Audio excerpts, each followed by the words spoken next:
एक बार फिर जौनपुर की राजनीति में हुई बड़ी उलटफेर। बाहुबली धनंजय सिंह की पत्नी श्रीकला ने चुनाव लड़ने से खुद किया इनकार। आखिरी समय में बसपा को मैदान में उतारना पड़ा श्याम सिंह यादव को। जल्द ही पूरे मामले पर रुख साफ करती नजर आएगी बसपा। श्याम सिंह यादव को मैदान में अचानक उतारने से राजनीतिक हलचल तेज।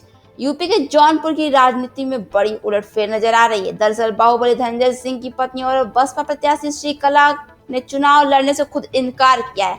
अचानक इस उलटफेर से जौनपुर की सियासी हवा का रुख पूरी तरह विपरीत होता नजर आ रहा है। श्रीकला के अचानक इस तरह चुनाव न लड़ने के फैसले से लोग हैरान हैं कि जो कल तक जौनपुर में ब्लैक काफिले के साथ रोड शो करती नजर आ रही थी, वो आज अचानक चुनाव लड़ने से मना कर रही हैं।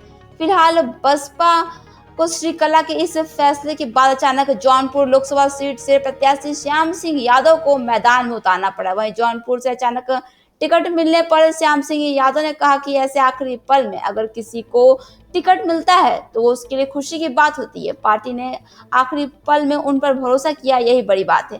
उन्होंने कहा कि वो बेहद ही सरल ढंग से अपना नामांकन करना चाहते हैं। अचानक बसपा ने आपको प्रत्याशी बना दिया रातों रात। कल जोनल कोऑर्डिनेटर आए थे, उन्होंने कहा कि टिकट नहीं कटेगा, और आज आपको प्रत्याशी बना दिया। कितना आपको खुशी हो रही है और क्या अनुभूति कर रहे हैं आप टिकट पाने के बाद? देखिए, इसमें कोई दो राय नहीं है कि मैं खुश नहीं हूँ। और ऐसे नाजुक मोड़ पर, ऐसे क्रूशियल समय पर और ऐसे आखिरी पल पर, क्षण पर अगर किसी को ऐसे के साथ ऐसा होगा तो अच्छा ही महसूस करेगा। और माननीय बहन जी ने जो मुझमें विश्वास जताया है आखिरी क्षण में, वो बहुत सराहनीय है और मैं उनका बहुत आभारी हूँ।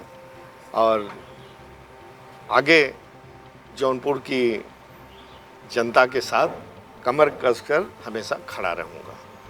अगला ढंग से जाएंगे।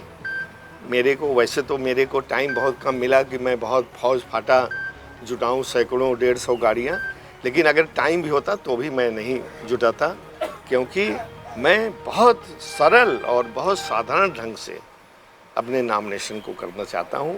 और जौनपुर की जनता को इस बात को भी समझना चाहिए। संसद जी, आप वर्तमान में सांसद थे, फिर आपका टिकट काट करके उन्होंने श्रीकला को दे दिया, क्या कारण रहा होगा? नहीं, मेरा टिकट, इसके पीछे एक बैकग्राउंड है। मैं खुद चुनाव लड़ने का इच्छुक नहीं था। आप लोगों ने अभी कुछ महीने पहले मेरा प्रेस कॉन्फ्रेंस किया था और मैंने खुलेआम सरेआम डिक्लेयर किया था कि मैं अगला चुनाव नहीं लड़ूंगा, बशर्ते कि यदि कोई आदमी मुझ पर भरोसा इतना जताए कि जोर देकर कहे कि चुनाव लड़ना है।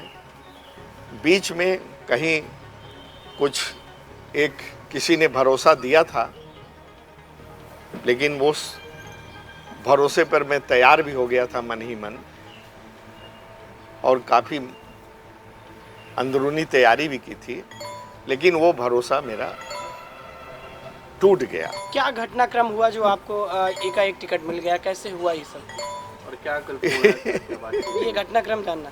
नहीं, घटनाक्रम की जहाँ तक बात है, कोई घटनाक्रम नहीं हुआ। अगर आप मुझे विश्वास करते हैं, हर बात मैं सही बोलता हूँ। मैंने कहीं किसी को सिफारिश नहीं की कि मुझे टिकट दिया जाए। आप इस पर विश्वास करें न करें, मैं आज सुबह बाहर निकलने वाला था, बल्कि वरुणा से मेरा रिजर्वेशन था। सुबह चला जाता मैं और लखनऊ से फिर मैं चला जाता बाहर बॉम्बे। लखनऊ में कुछ काम था, लेकिन रात को मैं इसलिए जल्दी सो गया था कि 5 बजे उठ करके ट्रेन पकड़ूं। तो मुझे रात को माननीय बहन जी का टेलीफोन आया कि तुम्हें चुनाव लड़ाना चाहती हूँ, तैयार हूँ।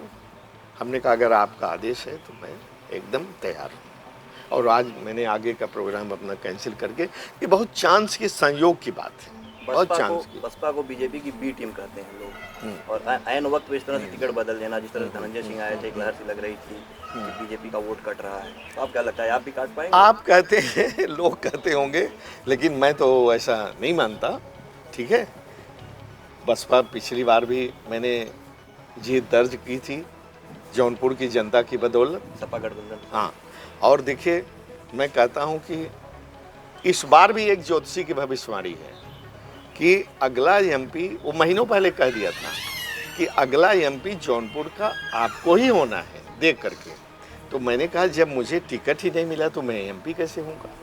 तो उसने कहा कि अब इसके बारे में तो मैं नहीं कह सकता, लेकिन मेरा गणित, मेरी विद्या यही कहती है।